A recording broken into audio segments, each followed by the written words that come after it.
8 വർഷക്കാലമായി നമ്മുടെ മനസ്സറിഞ്ഞ് നമ്മുടെ സ്വന്തം wedding centre Laiba wedding centre. വില വളരെ കുറവാണ്. Laiba wedding centre, Pookkottumpadam, Wandoor, Karuvarakundu.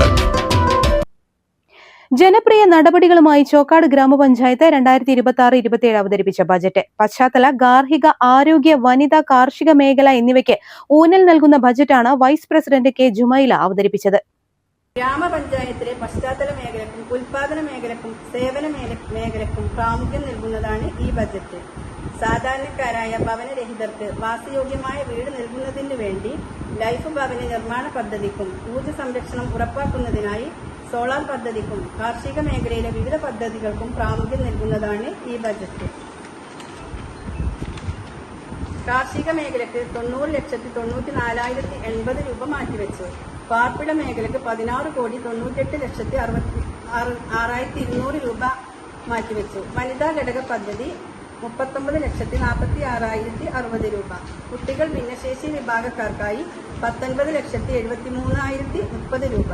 പശ്ചാത്തല മേഖല 90,94,080 രൂപ. ഊർജ്ജ സംരക്ഷണത്തിനാണ് നമ്മൾ മുൻതൂക്കം നൽകുന്നത്. റോഡിന് 2,07,25,000 രൂപയും ആരോഗ്യ മേഖലയ്ക്ക് 75 ലക്ഷവുമാണ്.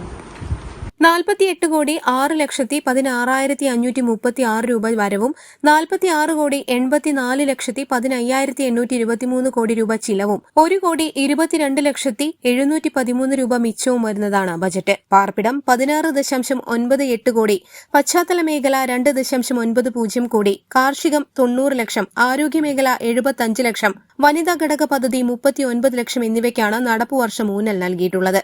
ചോക്കാട് പഞ്ചായത്തിന്റെ എല്ലാ മേഖലയിലും പൂർണ്ണമായി വികസനം സാധ്യമാക്കുന്നതിനുള്ള നടപടിയുണ്ടാകുമെന്ന് അംഗങ്ങൾ പറഞ്ഞു. ചടങ്ങിൽ പഞ്ചായത്ത് പ്രസിഡന്റ് ശാന്ത കെ ഗോപാലൻ അധ്യക്ഷത വഹിച്ചു. പഞ്ചായത്ത് സെക്രട്ടറി എം ശ്രീകുമാർ, വികസന സ്റ്റാൻഡിംഗ് കമ്മിറ്റി ചെയർമാൻമാരായ ആനിക്കോട്ടിൽ ഉണ്ണികൃഷ്ണൻ, സലാം അമ്പാട്ടുമൂല, സബിത ഷമീർ, റഫീഖ മറ്റത്തൂർ, കെ ടി മജീദ്, മുനീർ മാളിയക്കൽ തുടങ്ങിയവരും മുഴുവൻ അംഗങ്ങളും പങ്കെടുത്തു. News bureau, Chokkad. അത്യാധുനിക സൗകര്യങ്ങളുമായി ഇനി പുതിയ രൂപത്തിലും ഭാവത്തിലും ഇന്ത്യൻ ബേക്സ് നിങ്ങളെ സ്വാഗതം ചെയ്യുന്നു. Indian bakes, opposite police station, Manjeri road, Wandoor.